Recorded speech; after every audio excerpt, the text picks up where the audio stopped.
Pride credit cooperative സൊസൈറ്റിയുടെ 12ാമത് വാർഷിക പൊതുയോഗം കോഴിക്കോട്ട് നടന്നു. കേന്ദ്ര ജലവിഭവ സഹമന്ത്രി ഡോക്ടർ രാജ്ഭൂഷൺ ചൌധരി ഉദ്ഘാടനം നിർവഹിച്ചു. പ്രൈഡ് ക്രെഡിറ്റ് കോഓപ്പറേറ്റീവ് സൊസൈറ്റിയുടെ 12ാമത് വാർഷിക പൊതുയോഗം കോഴിക്കോട് മറീന കൺവെൻഷൻ സെന്ററിൽ വെച്ച് നടന്നു.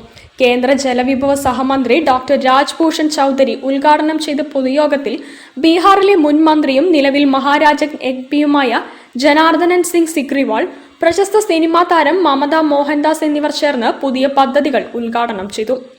കഴിഞ്ഞ 4 വർഷം കൊണ്ട് അത്ഭുതകരമായ രീതിയിൽ വളർന്ന സൊസൈറ്റി 4 വർഷമായി ലാഭത്തിൽ പ്രവർത്തിക്കുകയും സഹകരണ മേഖലയിൽ നൂതനമായ പദ്ധതികൾ കൊണ്ടുവന്ന് മെമ്പർമാർക്ക് ഉപകാരപ്രദമായ പദ്ധതികൾ ആവിഷ്കരിക്കുകയും ചെയ്തത് ഇന്ത്യയുടെ സഹകരണ മേഖലയ്ക്ക് ഒരു മാതൃക ആയിരിക്കുകയാണെന്ന് കേന്ദ്രമന്ത്രി ഡോക്ടർ രാജ്ഭൂഷൺ ചൌധരി.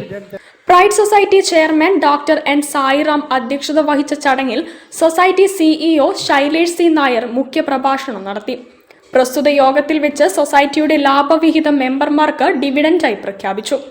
2024-25 സാമ്പത്തിക വർഷത്തെ ലാഭത്തിന്റെ ഒരു ഭാഗം കോഓപ്പറേറ്റീവ് എഡ്യൂക്കേഷൻ ഫണ്ടിനായി കൈമാറുകയും കേന്ദ്രമന്ത്രി പ്രൈഡ് ക്രെഡിറ്റ് കോഓപ്പറേറ്റീവ് സൊസൈറ്റി ചെയർമാനിൽ നിന്ന് ഏറ്റുവാങ്ങുകയും ചെയ്തു.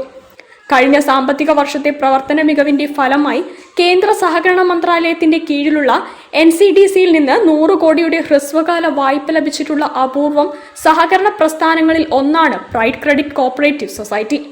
നിലവിൽ 1 ലക്ഷത്തിൽ പരം മെമ്പർമാരും 1000 കോടിയിലധികം ബിസിനസ്സും ചെയ്യുന്ന സൊസൈറ്റി 2027 മാർച്ച് ആകുമ്പോൾ 3000 കോടിയുടെ ബിസിനസ്സാണ് ലക്ഷ്യമിടുന്നത്.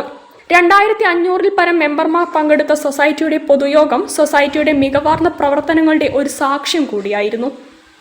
News bureau, Kozhikode. കാജു കാഡോ കരാത്തെ ആൻഡ് മാർഷൽ ആർട്സ് അക്കാദമിയുടെ നേതൃത്വത്തിൽ